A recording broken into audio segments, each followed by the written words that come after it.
एक दुख होता है जो हम कर्म भोगनाएं भोगते हैं, उसी दुख से तो छूटना है ना। ये जो गीत है तो ये भी समझने का है। ऐसे नहीं है कि कांटों से क्या डरेंगे तो उसका मतलब है हम 5 विकार और दुख से क्या डरेंगे, नहीं। ये तो हमारा दुख भोगने का है ना।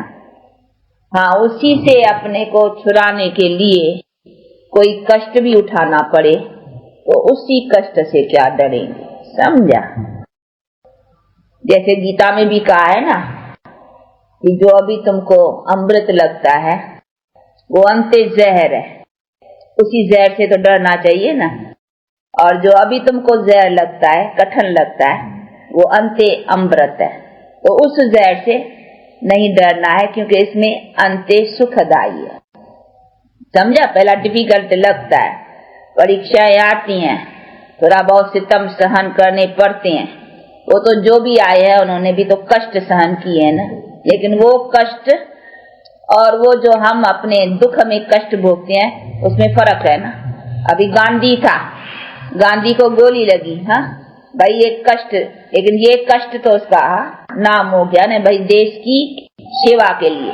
तो देश की सेवा के लिए जिसमें अपनी जीवन उसने जितनी भी अपना सफलता का लिया, तो कहेंगे न कि उसके सदके अगर जान भी गई या कोई सितम सहन किया तो कोई बड़ी बात नहीं। तो ये कष्ट और वो कष्ट में जो हम भोगते हैं दुख में, उसी में उसमें फर्क है ना। तो ये भी जो गीत है इनका भी अर्थ समझना है। भाई कांटों से क्या डरेंगे, तो ऐसे नहीं है कि इसमें ये तकलीफ है, इसमें ये मुसीबत, इसमें ये सितम सहन से डर कर करके हाँ हम ऐसे ही रह जाए, नहीं। इसमें तो हमको हिम्मत रखनी चाहिए। अगर इसके लिए हमको कुछ सहन भी करना पड़े तो मैदान पर आना है, क्योंकि इससे तो हमारी जीवन बनती है ना। दूसरी देखो हद की सेवाओं में भी जान देते हैं, हाँ गांधी ने जान दी, नहीं परवाह नहीं की, हाँ चलो कहा बहुत, हाँ जान जाएंगी गई, परंतु वो हद का काम, उससे कोई वो कंप्लीट प्राप्ति तो नहीं रही ना। तो जब भी कोई हद की सेवा में भी इतना रखें, ये तो कंप्लीट प्राप्ति है। उसके लिए अगर थोड़ा बहुत गाली खानी पड़े, सुनना पड़े, कोई कष्ट सहन करना पड़े, दुनिया कुछ बुरा भला कहे या कुछ भी सहन करना पड़े, तो है कि उसी से नहीं डरना है, समझा। तो ये बातें भी समझने की है। बाकी ऐसे नहीं है कि दुख आए तेरा भाना मीठा लागे, ऐसे बहुत है नहीं। वो कहते हैं कि क्या ऐसे डरना है, आया रोग आया, दुख आया, ये आया, नहीं उसका उपाय है तो क्यों नहीं लेना चाहिए, उसी से हम छूट सके। उसके लिए अगर हमको कुछ सहन करना पड़े तो फिर दूसरी बात। तो ये सभी चीजें समझने की हैं। बेचारे कहीं इन्हीं बातों का ज्ञान न होने के कारण न फिर कहीं इसी बातों में ऐसे समझ लेते हैं कि नहीं ये तो ईश्वर ने दिया है, नहीं दुख तो उसको मीठा करके भोगना चाहिए ना, फिर चाहे सुख दे चाहे दुख दे। वो है एक भक्ति मार्ग में किन्होंने फिर ये मार्ग निकला दिए, ये तसल्ली देने के लिए, भाई दुख तो आया है, अभी उसको दुखी करके भोगेंगे तो दुखी होगा, इसीलिए भाई ईश्वर तुमने ये भी दुख दिया है, चलो ये भी मीठा है, तो जरा हल्का हो जाएगा, भार जरा हल्का हो जाएगा। तो वो तरीके बैठ करके टेम्पररी दिल को जरा थोड़ा तसल्ली में लाने के लिए, वो भार हल्का करने के लिए ऐसे ऐसे बैठ कर करके बनाए। पर तो ऐसे तो नहीं उसका कोई भाड़ा है, उसने कोई हमको दुख दिया है या उसने कोई हमको दुखी बनाया है जो हम उसका वो दुख समझ कर करके मीठा भोगे, नहीं है। तो हमारे कर्म की और हमारे भी उल्टे कर्मों की नतीजा है, तो उसी को तो हमको सुधारना चाहिए ना। तो ये सभी चीजें, पर तो उसको सुधारने का नॉलेज नहीं है ना कि किस तरह से इसको सुधारे। तो आया है तो उसको भी भाड़ा मीठा करके भोगो, भाई दुखी होकर के भी भोगे, इससे तो ईश्वर का दिया हुआ, इसको भी समझे तो चला भोगने में जरा ठंडा रहेगा, नहीं वो तीखा नहीं लगेगा भोगना, तो कहेंगे ईश्वर ने दिया है बस। तो ईश्वर का दिया हुआ तो अच्छा या बुरा फिर ऐसा समझ करके बुरे को भी अच्छा समझ के चलेंगे। इसी तरीके से वो टेम्पररी अपने को थोड़ा शांति मन को लाने के लिए। तो ये हो गई अलग काल की शांति के तरीके। लेकिन बाप तो हमको बैर कर करके कहते बच्चे प्रैक्टिकल सदा काल के लिए तुम्हारे पास शांति और सुख आवे, वो किस तरीके से आएंगे उन्हीं बातों को समझो। तो वो तो कहते हैं ना कि ये तो दुख मेरा थोड़ी, ये तो तेरा है, इसको तू समझ, और समझ कर करके इसी कर्म को तू मत बना जिससे तेरा दुख बनता है। तो ये बनता है 5 विकारों से, माया के संग से। अभी तो टोटली उसका संग छोड़ दे, ऐसा नहीं थोड़ा संग करो थोड़ा छोड़ो न, टोटली एकदम हैंड्स अप, सरेंडर, माया का एकदम संग छोड़ दो, जिससे बनता ही दुख है। ऐसे नहीं माया से कुछ सुख बनता है, नहीं, उसे बनता ही दुख है। तो इसीलिए दुख का तो संग छोड़ देना चाहिए ना। इसीलिए बाप कहते उनका संग ही छोड़ो, अब मेरा संग पकड़ो। तो मेरे से तो कोई ऐसा नहीं है कि थोड़ा दुख थोड़ा सुख, नहीं, मेरे से तो है ही सुख। मैं तो सदा सुख दाता हूँ ना, मुझे कहते ही वो सुख दाता। तो अभी मेरा संग पक्का। देखो भक्ति मार्ग में भी जाने न जाने बिना भी तुम मेरा संग पकड़ते हो तो भी मैं तुमको अलग काल भी सुख देता हूँ, वो मैं देता हूँ, माया नहीं देती है वो सुख। ऐसा नहीं समझना भक्ति मार्ग में ये माया सुख देती है, वो भी सुख जो है भक्ति में भी मैं ही देता हूँ, क्योंकि ईश्वर अर्थ करते हो ना। देखो भले कोई गरीब को दान करता है, लेकिन अंदर में तो ये है ना, गरीब को देऊंगा तो भगवान राजी रहेगा, हाँ, फिर भगवान हमको आशीर्वाद करेगा, भगवान कुछ देगा, अंदर में तो वही आता है नहीं। तो करते गरीब को है, लेकिन अंदर याद में भगवान की आती है कि भैया ये भगवान करेंगे तो भगवान कुछ से अच्छा करेगा हमारा। कोई गरीब रोगी की सेवा करेगा तो करेंगे तो मनुष्य की, रोगी की, परंतु अंदर में आएगा कि रोगियों की सेवा करने से भगवान, हाँ, हमारा भी कुछ न ठीक करेगा, कभी रोग नहीं देगा या कुछ हमारा भला करेगा। करेगा कौन? हाँ, परमात्मा आता है ना बुद्धि में। तो हो गया कि करते हम मनुष्य से हैं, लेकिन ईश्वर अर्थ, तो ये हो गया ऐसा। तो हम भी ईश्वर को इनडायरेक्ट में याद करते, डायरेक्ट करते मनुष्य से हैं, पर तो इनडायरेक्ट ईश्वर आता है। तो परमात्मा भी इनडायरेक्ट हमको रिटर्न करता है, चाहे किस मनुष्य के थ्रू। हाँ, चलो किसी के द्वारा फिर धन की प्राप्ति होगी, चलो धनवान के घर में किसको दिया तो अच्छा दूसरे जन्म में धन मिल जाएगा, ऐसा होगा, कुछ रिटर्न हो ही जाती है। दूसरे किसके रोगी का किया, गरीबों की सेवा की, ऐसे बहुत हॉस्पिटल्स खोलते हैं, बहुत देखो स्कूल खोलते हैं, विद्या का दान, तो दूसरे जन्म में क्या होगा, वो उसको बड़ी विद्या मिलेंगी, बड़ा डॉक्टर इंजीनियर कोई स्टेटस पा लेगा। हाँ, विद्या का दान किया है ना, तो उसको दूसरे जन्म में कुछ स्टेटस अच्छी मिलेंगी।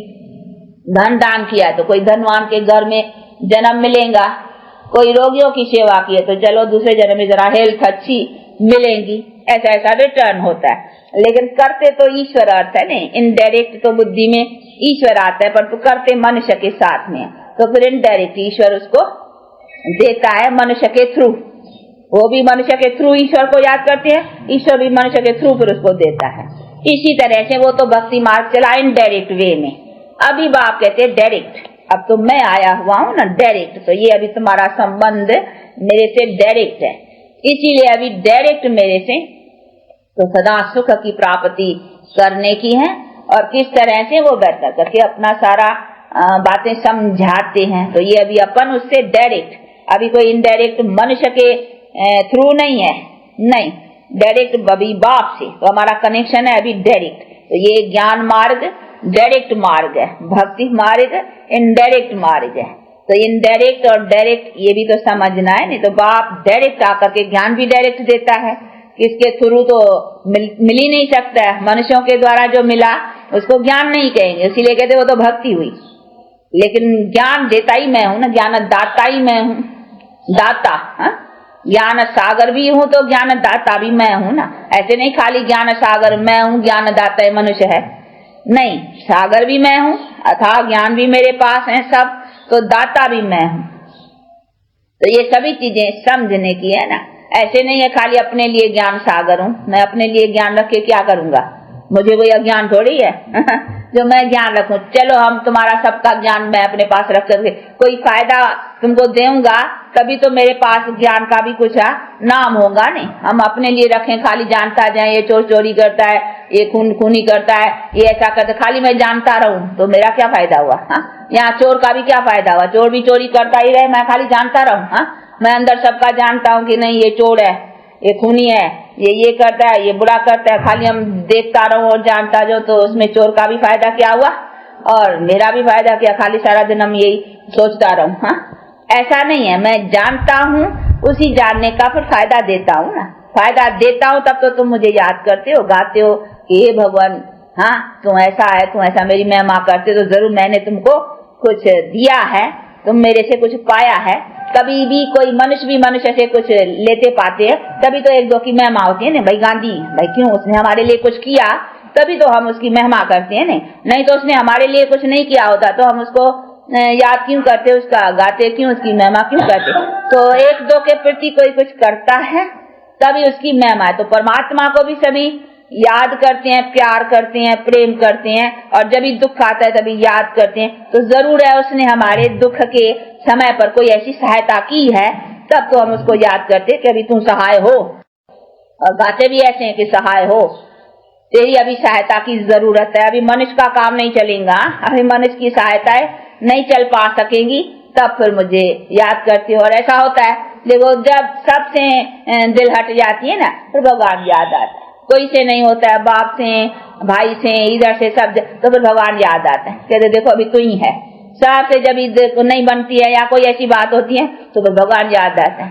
तो उसकी माना ही है कि हमारे किसी से न प्राप्ति रही, तब फिर भगवान के द्वारा प्राप्त हुआ है, तब तो वो याद आता है। नहीं तो एक ही वो सहारा है। इसीलिए बाप कहते हैं कि तुमको मनुष्य के द्वारा वो चीज जो मेरे द्वारा डायरेक्ट मिलने की है वो नहीं मिल पाती, इसीलिए फिर तुम मुझे याद करते हो, फिर मैं आता हूँ। तो अभी मैं आया हुआ हूँ, अभी डायरेक्ट, तो ये अभी है डायरेक्ट।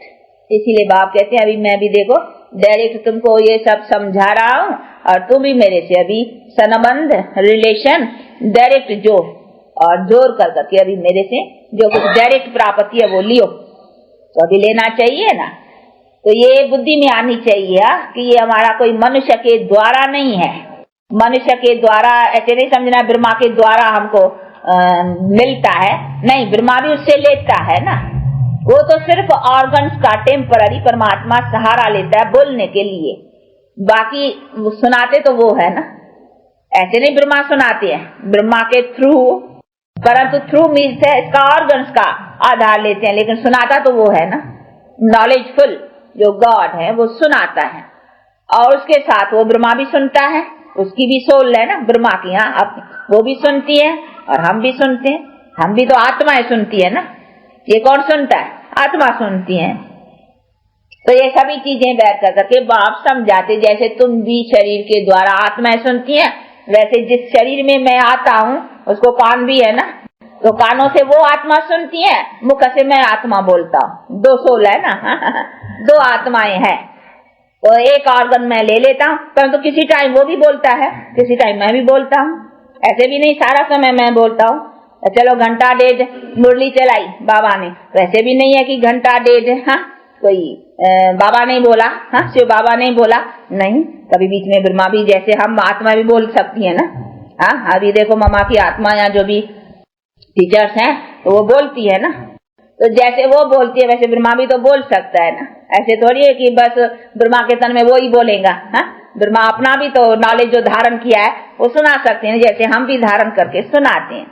तो इसी तरह से डबल सोल सुनाती हैं, पर तो ये समझना है कि कौन सी पॉइंट बाबा सुनाती है। जो नई बात होगी वो सुनाएगा, क्योंकि नहीं तो वो ही सुनाएगा नहीं। हम सुनी हुई सुना सकते हैं, तो हम सुनाएंगे सुनी हुई, भले थोड़ा अपना विचार सागर मथन भी करेंगे, कुछ ढंग से सुनाएंगे भाई दूसरों को, जैसे इतना फर्क, लेकिन बातें तो उसके द्वारा मिली ना, जानकारी तो उनके द्वारा। भाई ये परमात्मा सर्वव्यापी नहीं है, जैसे ये नई बात है, ये जानकारी कहाँ से मिली, परमात्मा से। ये थोड़ी हम जानते थे। अभी बाकी समझाना है कि परमात्मा सर्वव्यापी नहीं है, उसमें फिर विचार सागर मथन हम कर सकते हैं कि अच्छा भाई ये आदमी को कैसे समझाएं, इसके बुद्धि में परमात्मा सर्वव्यापी है, इसको ऐसा बैठा हुआ है, इसका ये कैसे निकालें। तो उसकी तरकीब हम विचार सागर मथन कर कर करके अपने विचार से सुना सकते हैं, ऐसा हो सकता है। लेकिन ये परमात्मा सर्वव्यापी हमें तो नहीं पता था, ये तो उसने बतलाया ना। इसी तरह से जो नई बात है, नई पॉइंट है, बाबा देगा। कभी तरकीब भी नहीं समझाएगा, कभी नई बात भी देगा, कभी हम भी तरकीब निकालते हैं, कभी ये तो होता है। तो ब्रह्मा में भी ब्रह्मा की सोच और फिर बाबा की या शिव बाबा की सोच, तो 2 है ना, तो कभी वो भी सुनाते हैं एक ही टाइम, एक पॉइंट वो सुनाएगा तो दूसरी पॉइंट वो भी सुना लेगा, वो भी कम थोड़ी है, वो सुनाएगा।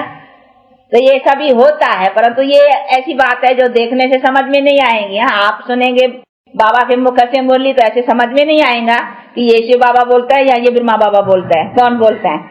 परंतु हाँ, ये नॉलेज से, बुद्धि से समझा जा सकता है। कोई देखने में कुछ नहीं आएगा, कहीं आते नहीं वहां नहीं, वो समझते शायद दिखाई पड़ेगा अभी शिव बाबा बोलता है या ब्रह्मा बोलता है, या वो देखने लग पड़ते हैं ऐसे। परंतु वो देखने की तो कोई चीज नहीं है ना जो दिखाई पड़ेगा, नहीं, ये बुद्धि से समझने की बात है। हम परमात्मा को भी देखने से नहीं समझते हैं, बुद्धि से समझते नहीं, जान करके, नॉलेज से, ज्ञान से। अगर ज्ञान नहीं है, बतलाए ना इस चीज का हमको ज्ञान नहीं है, तो हम भले कितना भी देखें इसको, लेकिन हमको नॉलेज नहीं है ये काहे के लिए चीज है। हाँ, तो क्या करेंगे वो। हाँ, कोई गांव वाले बेचारे कभी उन्होंने ये देखा ही नहीं है। हाँ, तो गाँव वाले हो जिन्होंने कभी ये टेप मशीन और ये न देखी, उसके आगे जाकर के ये रखो, वो कहेंगे पता नहीं ये क्या है। हाँ? पता ही नहीं होगा ना, तो उसको थोड़ी वैल्यू होगा इसका। हाँ? इसी तरह से जो पहले नॉलेज चाहिए ना कि भाई इसका क्या है, इसकी वैल्यू क्या है, इससे क्या काम होता है, इससे क्या, तो उसका कद्र रहेगा, उसका पता रहेगा। तो इसी तरह से पहले ज्ञान, तो हमको भी परमात्मा ज्ञान से जाना जाता है, वो अपना परिचय देता है कि मैं क्या हूँ, कैसा हूँ, तभी। लेकिन देखें ऐसे तो बहुत आत्मा के, परमात्मा के साक्षात्कार तो भक्ति मार्ग में भी करते हैं, फिर क्या हुआ। तो साक्षात्कार से सिर्फ काम नहीं चलता, उसका ज्ञान चाहिए ना। इसी तरह से बाप कहते हैं कि हाँ, ये भी बातें ज्ञान से जानी जाती हैं। कोई देखने से पता नहीं लगता है, लेकिन बुद्धि से समझा जाते हैं कि ये बात हाँ ऐसा लगती है ये शिव बाबा का बोला है, ये ब्रह्मा का है, समझी जा सकती है। तो ये सभी चीजें बहुत समझने की हैं और समझ कर करके और फिर धारण करने की है। तो अभी बैठ कर करके बाप समझाते हैं कि अभी मेरा डायरेक्ट है तुमसे रिलेशन, संबंध। अभी मैं डायरेक्ट सुनाता हूँ, तुम भी मेरे से डायरेक्ट रखो। अभी किसके थ्रू तो नहीं ना, मनुष्य के, अब डायरेक्ट। इसीलिए हमारा लेना देना डायरेक्ट उसके साथ है। जो हम करते हैं अभी उनके साथ में करते हैं, तन से, मन से, धन से, अभी उनके साथ करते हैं। नहीं तो उनके साथ करते हैं, तो उनके द्वारा डायरेक्ट करने में फायदा है। इनडायरेक्ट में भी हमको कुछ न कुछ फायदा मिल ही जाता था, अभी तो डायरेक्ट करते हैं तो उसका और इंटरेस्ट हाँ ज्यादा मिलेगा ना।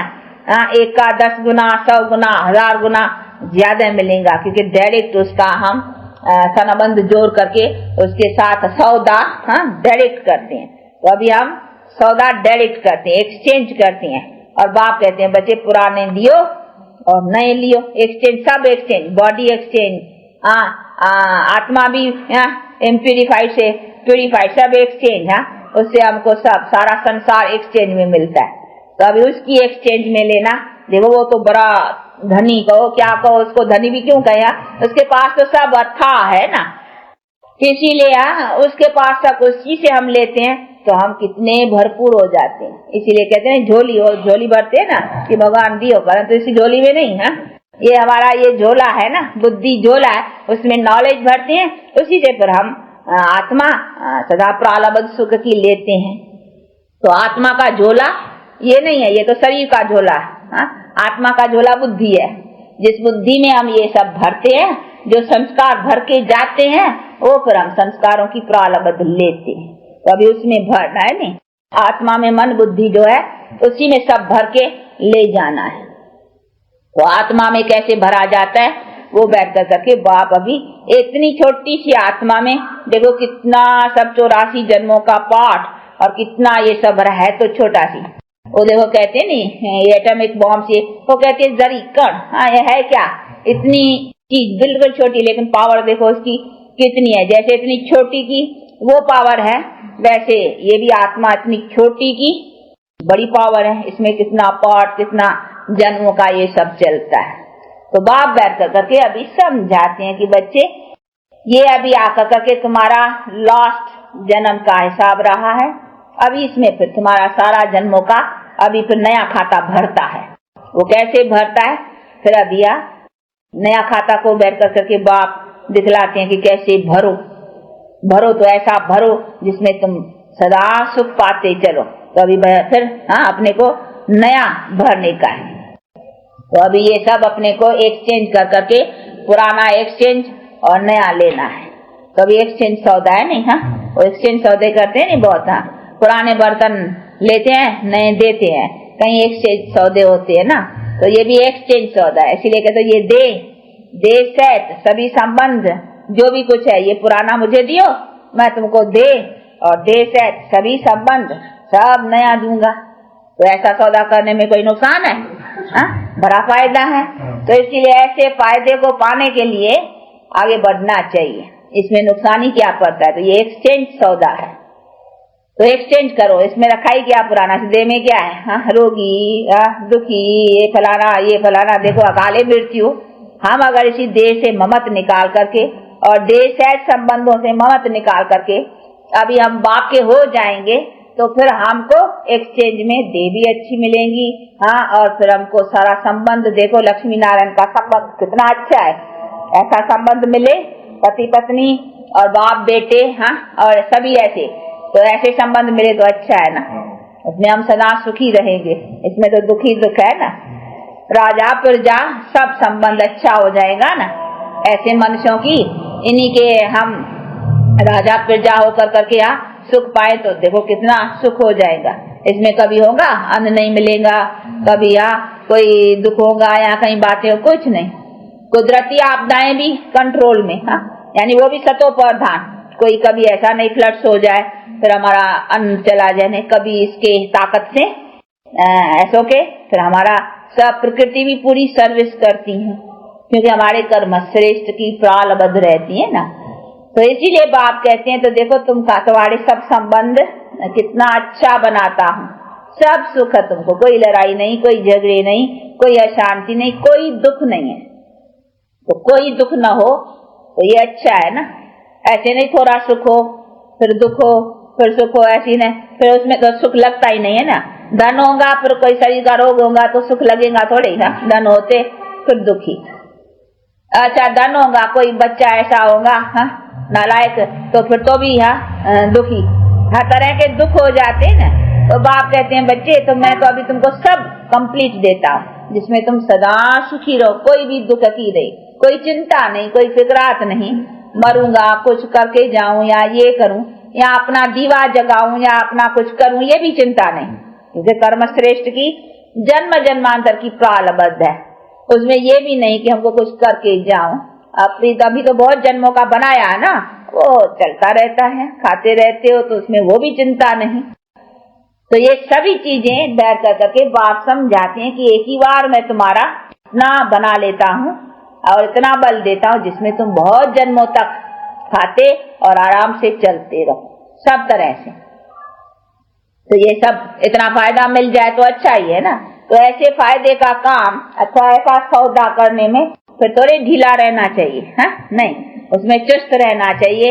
ये एक्सचेंज सौदा सबसे अच्छा है, इसीलिए परमात्मा को सौदागर भी कहते हैं, रत्नागर भी कहते हैं, जादूगर भी कहते हैं। देखो जादू है ना इसका बड़ा, क्या से क्या बना लेता है। जैसे जादूगर कागज से या नोट बना देते हैं, हाँ और इसे पत्थर से पैसे बना लेते हैं, कई चीजें ऐसे यहाँ एक्सचेंज में बना लेते हैं। तो ये बाप कहते हैं मैं देखो तुम पत्थर बुद्धि को पारस बुद्धि बना लेता हूँ, क्या से क्या। तो ये है जादूगरी ना, सच्ची जादूगरी तो ये है प्रैक्टिकल, वो तो टेम्पररी, हाँ और उसे क्या है अगर ऐसे हो ऐसे कोई साहूकार बने कागज से पैसा बना लेवे तो फिर गवर्नमेंट तो उसको अच्छा फायदा रखेगा, सबको कहे जादूगरों को इकट्ठा कर देवे और कह देवे कि हमारे यहाँ पैसा बना के दियो, हाँ काम चलता है, ऐसा तो नहीं चलता ना। तो ये सभी चीजें बैठ कर करके बाप अच्छी तरह से समझाते हैं कि बच्चे ये प्रैक्टिकल तुम्हारा जो बनता है वो सदा सुख पाने की चीज, तो अभी सदा सुख पाने की जो चीज मिली है उसको लेकर कर करके और बाप से अपना सदा सुख प्राप्त करना है।